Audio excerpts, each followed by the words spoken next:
Olá, pessoal! Nessa videoaula vamos falar um pouco do Teorema de Existência e Unicidade de ETOs de primeira ordem. Essa aula é bem introdutória, que a gente vai falar um pouco das hipóteses, qual é o problema que a gente resolve, é chamado de problema do valor inicial.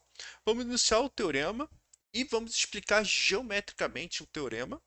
E no final, vamos dizer assim, vamos falar um pouco de intervalo maximal, como que isso aí está o teorema para falar do PVI, como achar a solução, né? Que vai ter o y quadrado menos x ao quadrado igual a c, escolher qual ramo da hipérbole para ser solução. E também vamos falar um pouco essa definição dessas curvas de nível, que vai ser chamada de curvas isóclinas na EDO. Não, mas é só nome. Mas vamos lá, vamos começar. Teorema de existência e unicidade de EDOs de primeira ordem. Então, a questão é, a primeira parte para falar de um teorema, a gente tem que deixar claro quais são as hipóteses, qual é o problema que a gente quer resolver. Para a EDO, o problema adequado é chamado problema do valor inicial. Então, o que que é ou simplificadamente PVI. O que que é o problema do valor inicial? É uma EDO que a gente fala y igual a f de xy com uma condição de contorno que é yx0 igual a y0. Então, pode reparar que, primeiro, olha como que eu escrevi a EDO. Y igual a f de xy. Ou seja, deixamos tudo y isolado, não tem x vezes y, x ao quadrado vezes y, não tem nada disso. É y igual a f de xy. Tá? Quando a gente quer discutir qualitativamente, tem que deixar nessa forma normal. Quando discussão qualitativamente é teorema, é discutir mesmo o que está acontecendo, sem fazer conta. Então, o que é a função? A função é uma função de duas variáveis que tem um domínio. Domínio a gente chama de U. Por exemplo, se a gente trabalhar com y' igual a y sobre x, o nosso domínio U é todos os pontos de R2 que x é diferente de zero, por exemplo, que o denominador não se anula. Mas enfim, queremos resolver esse PVI e uma solução do PVI é essencialmente o que a gente sempre faz, né? Pega uma φ, substitui o y por φ, ou seja, φ é uma função de uma variável em que satisfaz as duas condições acima. Φ' de x é igual a f de x, φ de x, e φ de x0 igual a y0. Aonde? Em todo o intervalo. Tá, o intervalo, cara, é um intervalo AB, não é um ponto, nada disso, né? Vamos botar tanta coisa escrita, mas a ideia é essa. É uma solução dentro de um intervalo. Então, em EDO, é comum, vamos dizer, solução de um problema é intervalo. Tá?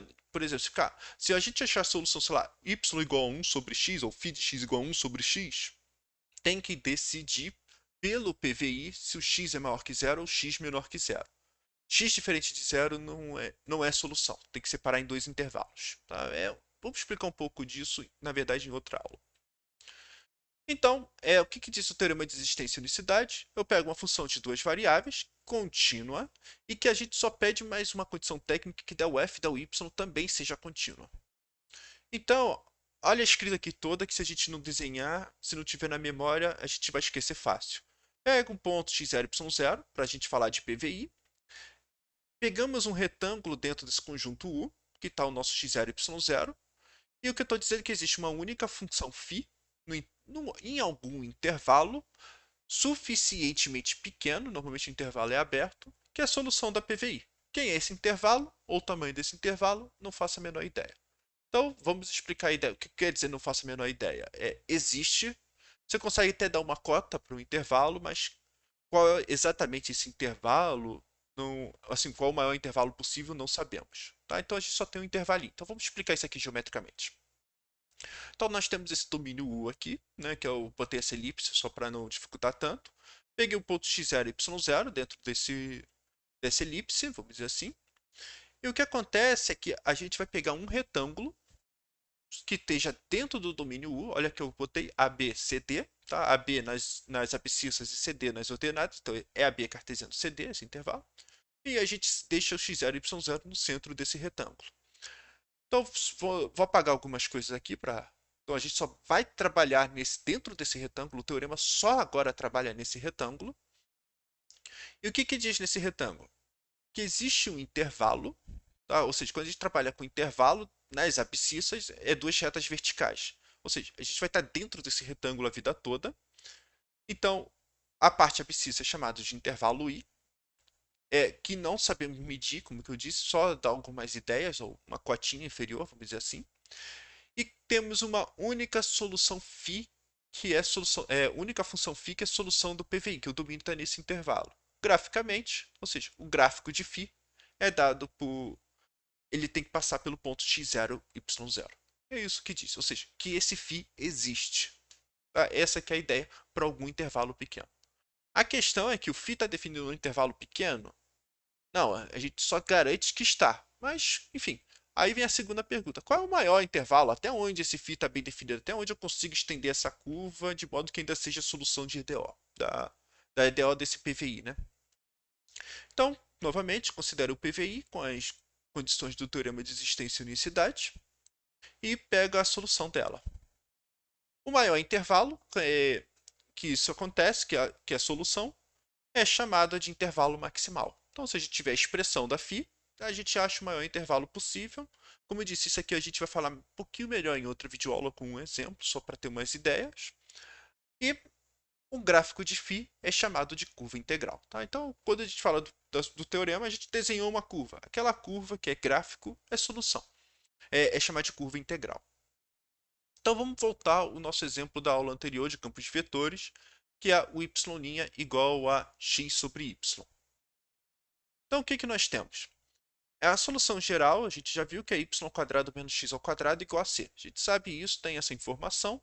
E quando o PVI, ele modifica o c. Então, por exemplo, se a gente considerar o PVI com y1 igual a 2, então a gente substitui o x igual a 1, o y igual a 2, nós temos que c igual a 3. Então, y² menos x² igual a 3. Desenhando essa hipérbole, o que vai nos interessar é achar qual dessa hipérbole passa pelo ponto 1, 2, qual dos ramos da hipérbole. E se a gente pensar um pouquinho o ramo de cima? Então a gente desenhou um pontinho ali, também de azul, então um pouquinho uma bolotinha, se vocês olharem no gráfico, é o nosso ponto 1, 2. Analogamente, se a gente considerasse y1 igual a menos 2, a solução fica embaixo. Repara que em ambos os casos, o intervalo maximal é todos os reais. Tá? Não temos nenhum problema com nada ali de domínio, vamos dizer assim. Vamos dizer, a coisa muda um pouco de figura quando a gente troca um pouquinho o PVI. Y de 2 igual a 1. No caso, nós temos que o C é igual a menos 3 e é ramos de hipérbole, tanto da direita quanto da esquerda. A gente só desenhou da parte da direita. Y de 2 igual a 1, temos essa hipérbole toda. Essa é a solução? Não, tá? Porque não é gráfico de função de nada. Tá? Tem um problema na escrita ali. Não, uma reta vertical toca duas vezes essa curva. Então a gente tem que pegar um ramo dessa hipérbole ainda. É essa aqui. Tá? Que passa pelo ponto 2, 1. Repara que agora o domínio não está todos os reais. Se fizer a continha, o domínio é raiz de 3 mais infinito, raiz de 3 fechado. Analogamente, quando a gente troca y2 igual a menos 1, pegamos o ramo de baixo. Ah, mas professor... Então, esses aqui são os intervalos. Repara, novamente, raiz de 3 mais infinito, ou seja, é caótico. Repara que em nenhum momento eu desenhei a parte esquerda desse ramo da hipérbole. Não interessa, o PVI não está pedindo isso. Mas se eu pedisse, claro, y de menos 2 igual a 1, por exemplo, aí a gente desenhava o ramo da esquerda. Mas enfim. Então, só para fixar todas as nomenclaturas dessa aula, então, finalmente, ó, no exemplo anterior, a solução geral pode ser descrita como funções implicitamente definidas pela equação y² menos x² igual a c, que c é a determinar. Normalmente é assim que faz, acha a solução geral e depois no PVI a gente acha o c. Mas achamos então, y² dada implicitamente. Tem nome para essa curva. Por algum motivo, eu não sei a história exatamente disso, não consegui achar, é o lugar geométrico definido pela equação g de xy igual a c, que induz EDO, y' igual a f de x, y é chamado de curvas isóclidas. Ou seja, isso aqui, y² menos x² igual a c, é curva isóclida. Então, no exemplo que a gente trabalhou, g de xy igual a y2 menos x2, em que a gente considera g de xy é igual a constante. Foi isso que a gente fez. Tá, então, só para avisar, ó, essa aqui é uma curva isóclida. Também é uma curva isóclida, mas também pode ser chamada com as restrições sobre a g, né, vamos dizer assim. É uma curva isóclida, mas também é uma curva integral. Basicamente é só... Tá, é a mesma coisa, né? Curva integral. Então, é de acordo com o que a gente vai fazer. Se a gente desenhar todas as hipérboles, nós temos a curva isóclida. Quem sabe um pouquinho de cálculo de várias variáveis, chama isso aqui de curvas de nível. Então, é a mesma coisa. Por algum motivo, tem uma nomenclatura diferente. Não sei por quê.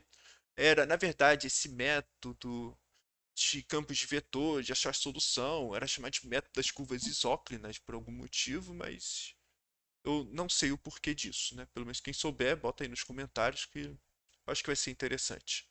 Mas basicamente é isso que eu queria passar para vocês nessa aula. Então, eu espero que tenham gostado. Até a próxima.